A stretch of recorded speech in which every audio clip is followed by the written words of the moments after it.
À l'occasion des journées du patrimoine, Zoom aujourd'hui sur Voix et Route Romane. On est avec Denis Lecoq. Vous vous occupez de ce festival 20e édition. Qui aurait imaginé il y a 20 ans qu'on écouterait encore tous ces ensembles dans notre région alsacienne? Non seulement on l'écoute encore, mais on l'écoute encore de plus en plus nombreux puisque nous avons une influence record sur cette édition. Nous en sommes à plus de la moitié et c'est vraiment une satisfaction de voir des églises remplies pour des concerts exigeants puisque c'est que de la musique médiévale, mais il y a vraiment un public pour ça. Est-ce que c'est un public de chrétiens, de profanes? On a un public de mélomanes, avant tout, beaucoup de gens qui pratiquent le chant, des choristes. Nous avons un public qui vient pour l'aspect religieux, effectivement, de recueillement, et puis d'autres qui viennent parce que c'est une parenthèse de sérénité que ces concerts dans nos églises, et ça fait du bien à un moment où tout s'emballe, c'est la rentrée, donc que d'avoir cette parenthèse de calme au sein d'une église à écouter cette musique, et puis d'autres pour qui tous ces motifs-là se regroupent. Qu'est-ce qu'on apprend, Denis, sur l'histoire de la musique?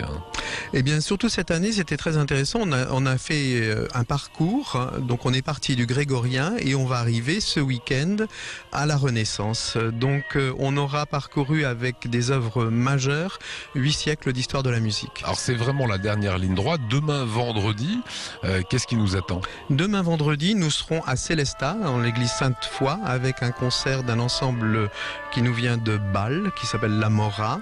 Ce sera d'ailleurs le seul concert avec des instruments rares, psaltérion, etc.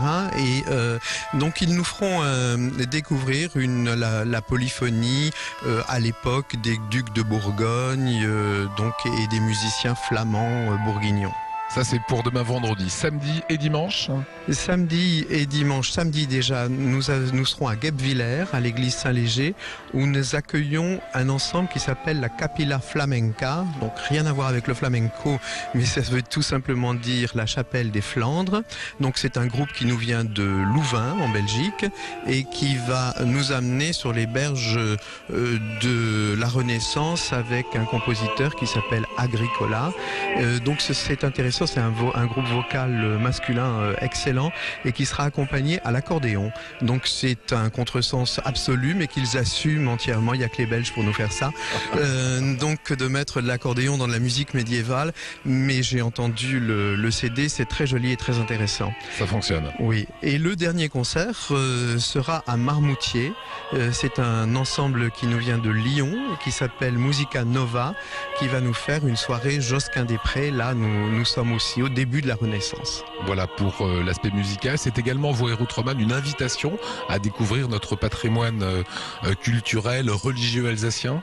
Voilà, nous avons sur la route romane, cet itinéraire touristique, 22 sites étapes, donc de monuments importants, et plus de 110 monuments répertoriés qui ont des parties romanes.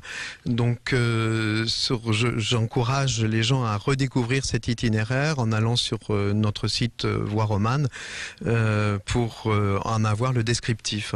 Voilà, toutes les informations s'inscrivent sur l'écran. Merci Denis.